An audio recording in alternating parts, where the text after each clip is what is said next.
Morning साथियों, Saraswati career point में आप सभी का स्वागत है। डेली करंट अफेयर्स हमारा डेली सीरीज। मुझे उम्मीद है कि आप लोगों को अच्छा लग रहा है और आपकी तैयारी भी बेहतर हो रही होगी। चलिए शुरू करते हैं आज का करंट अफेयर। उससे पहले चैनल को लाइक कीजिएगा और अपने दोस्तों को शेयर कीजिएगा। उन्हें भी चैनल से जुड़ने के लिए रिकमेंड कीजिएगा ताकि उनका भी करंट अफेयर संबंधी और स्टैटिक जीके संबंधी जानकारी बढ़े। ठीक है, चलिए आज का प्रश्न लेते हैं। तीरंदाजी विश्व कप 2021 का आयोजन किस शहर में हुआ है? तो ये पेरिस, फ्रांस में। ठीक। WAF विश्व में तीरंदाजी खेल को विश्व तीरंदाजी संघ यानी WAF रेगुलेट करता है। वर्ल्ड आर्चरी फेडरेशन इसका फुल फॉर्म होता है। विश्व तीरंदाजी संघ 4 सितंबर 1931 को स्थापना हुआ था। ल्यूशानी, स्विट्जरलैंड में इसका मुख्यालय है। उगुर एरडनेर इसके अध्यक्ष हैं। भारत के महान्यायवादी अटॉर्नी जनरल का कार्यकाल जून 2022 एक साल के तक के लिए बढ़ाया दिया गया है। इनका नाम क्या है? तो के वेणुगोपाल हैं। ठीक है, के वेणुगोपाल भारत के 15वें अटॉर्नी जनरल हैं और भारत के महान्यायवादी या अटॉर्नी जनरल संविधान के अनुच्छेद 76 के तहत इनका नियुक्ति होता है। ठीक है, और भारत के संविधान में अनुच्छेद 76 में महान्यायवादी के बारे में बताया गया भी है।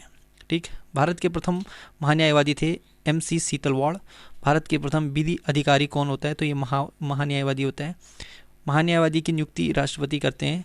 सरकार का कानूनी सलाहकार महान्यायवादी होता है। वह व्यक्ति जो कौन होता है? जो संसद सदस्य नहीं होता है लेकिन उसे संसद को संबोधित करने का अधिकार है। तो ये भारत के महान्यायवादी।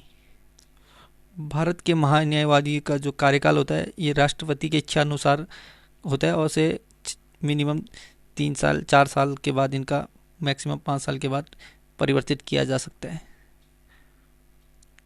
अग्नि सीरीज की नई मिसाइल का सफल परीक्षण किसने किया है? तो ये DRDO ने किया है। DRDO ने अग्नि प्राइम या अग्नि P मिसाइल का सफल परीक्षण किया है। यह अग्नि क्लास की ही न्यू जनरेशन वाली एडवांस मिसाइल है। इसका रेंज 1000 से 2000 किलोमीटर के बीच है। यह बैलिस्टिक मिसाइल न्यूक्लियर बम को लेकर जाने में सक्षम है। उड़ीसा के बालासोर में मौजूद डॉक्टर अब्दुल कलाम द्वीप के पास से इसका परीक्षण किया गया। DRDO यानी defence research and development organisation, रक्षा अनुसंधान एवं विकास संगठन 1958 को स्थापना हुआ था। मुख्यालय नई दिल्ली में। G सतीश रेड्डी अध्यक्ष हैं। DRDO ने सिंधु नेत्र उपग्रह को लॉन्च किया है। देश की पहली स्वदेशी मशीन पिस्टल ASMI को DRDO ने बनाया है। आकाश NG मिसाइल का सफल परीक्षण DRDO ने किया। एंटी रेडिएशन मिसाइल रुद्रम का सफल परीक्षण DRDO ने किया। सहायक NG ये देश के पहले एयर ड्राफ्ट कंटेनर हैं जो DRDO ने विकसित किया है। CRPF के लिए रक्षिता नामक बाइक एम्बुलेंस का विकास भी DRDO ने किया है। शांत मिसाइल का परीक्षण DRDO ने किया है। स्वदेशी हाई स्पीड ड्रोन यानी अभ्यास का सफल परीक्षण DRDO ने कराया है। कौन सी स्पेस एजेंसी शारीरिक रूप से दिव्यांग अंतरिक्ष यात्री को स्पेस भेजकर ऐसा करने वाली पहली अंतरिक्ष स्पेस एजेंसी बन गई? कहने का मतलब कि ये दिव्यांग अंतरिक्ष यात्रियों को अंतरिक्ष में भेजकर एक नया कीर्तिमान स्थापित करने वाली पहली स्पेस एजेंसी कौन बनी है? तो ये ESA। ठीक है, ESA यानी यूरोपियन स्पेस एजेंसी। स्थापना 30 मई 1975 को हुआ था। मुख्यालय पेरिस, फ्रांस में। डायरेक्टर जनरल हैं जोसेफ S वेचर। Fiercely female the Dutee Chand story नामक पुस्तक लॉन्च हुई है। यह पुस्तक किसने लिखी है? तो ये सुदीप मिश्रा ने लिखा है। ठीक है, सीक्रेट लैंड ऑफ क्रीचर्स ये पुस्तक कैरोलिन यागाका की है। और रोमांसिंग टारगेट्स ये निधि बाडेरा की किताब है। The coolie's great war Radhika Singha की किताब है। The age of pandemic 1817 to 1920 how they saved India and the world ये चिन्मयी तुम्बे की किताब है। Yoga also for the godless ये पुस्तक है श्री M की।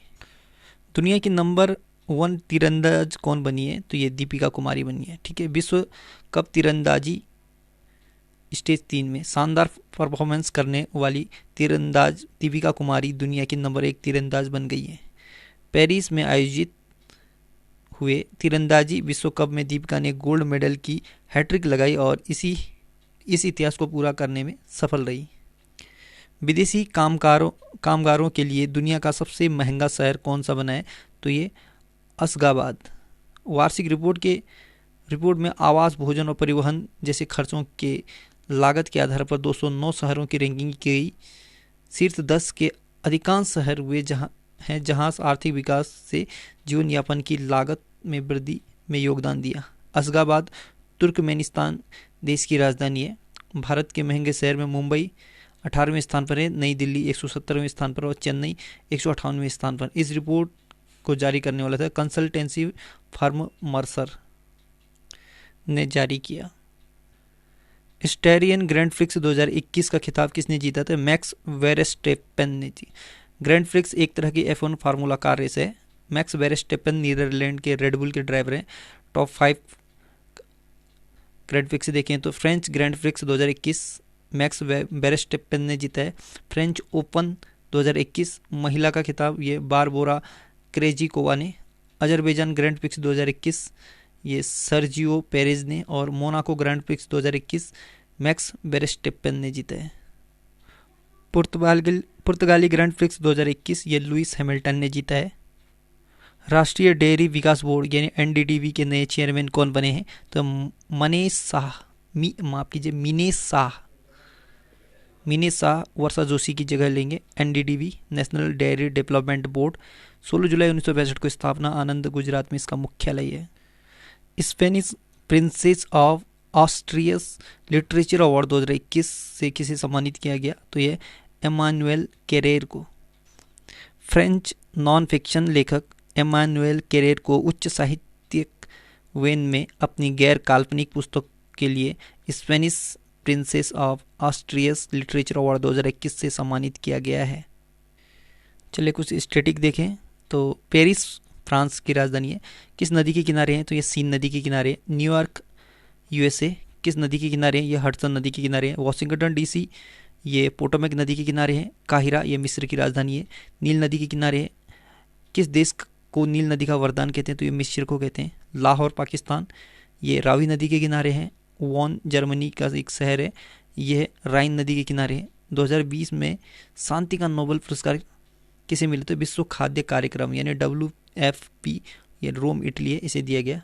पहला शांति का नोबेल पुरस्कार हेनरी ड्यूनांट को दिया गया। ये रेड क्रॉस के संस्थापक थे। और भूमध्य सागर में सबसे बड़ा द्वीप कौन सा है? तो ये सिसिली द्वीप है, भूमध्य सागर का सबसे बड़ा द्वीप।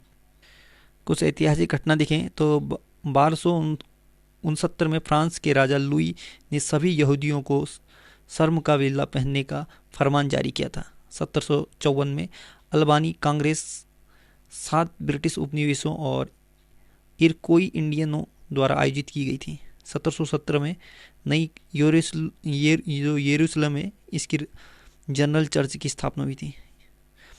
1816 में 7 ओक्स की लड़ाई में हडसन बे कंपनी को उत्तर पश्चिम कंपनी द्वारा विनिपेग के नज़दीक कनाडा में पराजित किया गया था। 1843 में दास कैपिटल के लेखक और समाजशास्त्री कार्ल मार्क्स ने विवाह किया। 1861 फ्रांसिस पिरपॉन्ट वेस्ट वर्जीनिया के अंतिम गवर्नर चुने गए। 1865 में यूनियन जनरल ग्रेगर ने टेक्सास के सभी गुलामों को आज़ाद किया था। और 1875 में प्रेसिडियो में अमेरिकी मरीन अस्पताल का औपचारिक उद्घाटन किया गया। और 1899 में एडवर्ड एल्गर का एनिग्मा वेरिएशंस लंदन में प्रीमियर हुआ। और 1910 में पहली बार फादर्स डे वाशिंगटन के स्पोकेन में मनाया गया था। कुछ इंपॉर्टेंट वन लाइनर देखें तो ब्रह्म समाज की स्थापना 1828 में हुआ था। ब्रह्म समाज की स्थापना कलकत्ता में राजा राम मोहन राय ने की थी। आधुनिक भारत में हिंदू धर्म के सुधार का पहला आंदोलन ब्रह्म समाज ही था। ब्रह्म समाज का विरोधी संगठन कौन था? तो इसे जिसने सती प्रथा व अन्य सुधारों का विरोध किया था, ये धर्म सभा। ठीक है, ये क्वेश्चन पूछा गया है। धर्म सभा के संस्थापक राधाकांत देव थे। सती प्रथा का अंत 1829 में हुआ था। सती प्रथा के अंत में सबसे अधिक प्रयास राजा राम मोहन राय का रहा। आर्य समाज की स्थापना 1875 में मुंबई में हुआ था। आर्य समाज की स्थापना स्वामी दयानंद सरस्वती ने की थी। आर्य समाज किसके विरुद्ध है? तो धार्मिक अनुष्ठानों और मूर्ति पूजा के विरुद्ध। 19वीं सदी में भारतीय पुनर्जागरण का पिता किसे माना जाता है? जो राजा राम मोहन राय को। राजा राम मोहन राय का जन्म ये राधानगर जिला वर्धमान में हुआ था। स्वामी दयानंद सरस्वती का मूल नाम मूलशंकर था। राजा राममोहन राय ने इंग्लैंड जाने के बाद ब्रह्म समाज की बागडोर किसने संभाली? तो ये रामचंद विद्यावागीश ने। किसके प्रयासों से ब्रह्म समाज की जड़ें उत्तर प्रदेश, पंजाब, मद्रास में फैली? तो केशव चंद्र सेन की। 1815 ईस्वी में कलकत्ता में किसने आत्मीय सभा की स्थापना की? तो राजा राम मोहन राय ने। ठीक, राजा राम मोहन राय वो डेविड हेयर हॉकिंस संस्था से जुड़े थे, हिंदू कॉलेज से। थियोसोफिकल सोसाइटी की स्थापना 1875 में न्यूयॉर्क में हुई थी। सबसे पहले थियोसोफिकल सोसाइटी की स्थापना भारत में 1882 में अडियार, मद्रास में किया गया था। सत्यार्थ प्रकाश की रचना दयानंद सरस्वती ने की थी। वेदों की ओर लौटो, ये भी दयानंद सरस्वती ने कहा था। रामकृष्ण मिशन की स्थापना 1896-97 में बेलूर, कलकत्ता में स्वामी विवेकानंद ने की थी। रामकृष्ण मिशन स्थापना स्वामी विवेकानंद। अलीगढ़ आंदोलन ये सर सैयद अहमद खान ने चलाया था। अलीगढ़ मुस्लिम विश्वविद्यालय की नींव सर सैयद अहमद खान ने ही रखी थी। युवा बंगाल आंदोलन के नेता थे हेनरी विलियन या Vivian Derozio, Henry Vivian Derozio. सत्य शोधक समाज ज्योतिबा फूले ने बनाया था। किस धर्म सुधारक की मृत्यु भारत से बाहर हुई? तो राजा राम मोहन राय की। बहावी आंदोलन का मुख्य केंद्र पटना था, पटना बिहार। भारत में दास प्रथा को कब अवैध घोषित किया? तो 1843 में। भारत में अंग्रेजी शिक्षा की व्यवस्था किसने की? तो ये विलियम बेंटिक ने। ठीक है। वेदों में संपूर्ण सच्चाई निहित है, यह कथन स्वामी दयानंद सरस्वती ने कहा था। महाराष्ट्र का सुकरात महादेव गोविंद रानाडे को कहते हैं। विवेकानंद के संस्था पर विश्व धर्म सम्मेलन में प्रसिद्ध हुए तो शिकागो, मतलब किस स्थान पर हुए थे? तो शिकागो नामक स्थान पर। संवाद कौमुदी ये पत्र का संपादन राजा राम मोहन राय ने की थी। तत्व रंजनी सभा और तत्वबोधनी सभा, तत्वबोधनी पत्रिका, ये सभी देवेंद्र नाथ टैगोर ने निकाले थे। प्रार्थना समाज की स्थापना ये केशवचंद्र सेन। बामा बोधनी पत्रिका महिलाओं के लिए किसने निकाली? तो ये केशवचंद्र सेन ने। शारदा मणि कौन थी? रामकृष्ण परमहंस की पत्नी शारदा मणि। कूका आंदोलन राम सिंह कूका ने चलाया था। और 1956 में कौन सा धर्म कानून पारित हुआ? तो धार्मिक अयोग्यता कानून 1956 में पारित हुआ था। महाराष्ट्र के किस सुधारक को लोकहितवादी कहते हैं? तो गोविंद हरि देशमुख को, माफ कीजिए गोपाल हरि देशमुख को। ब्रह्म समाज किस सिद्धांत पर आधारित है? तो एकेश्वरवादी पर। देव समाज की स्थापना किसने की? तो शिव नारायण अग्निहोत्री ने। राधा स्वामी सत्संग की स्थापना शिवदयाल साहब ने। फेबियन आंदोलन का प्रस्तावक एनी बेसेंट है। 20वीं सदी के आरंभिक दशक में होने वाले आंदोलन का अहरार आंदोलन कहते हैं। 20वीं सदी के आरंभिक में जो दशक में होने वाला जो आंदोलन था उसे अहिर आंदोलन या अहरार आंदोलन कहते हैं। भारत समाज सेवक की स्थापना 1905 में गोपाल कृष्ण गोखले ने की थी। सिख गुरुद्वारा अधिनियम 1925 में पारित हुआ।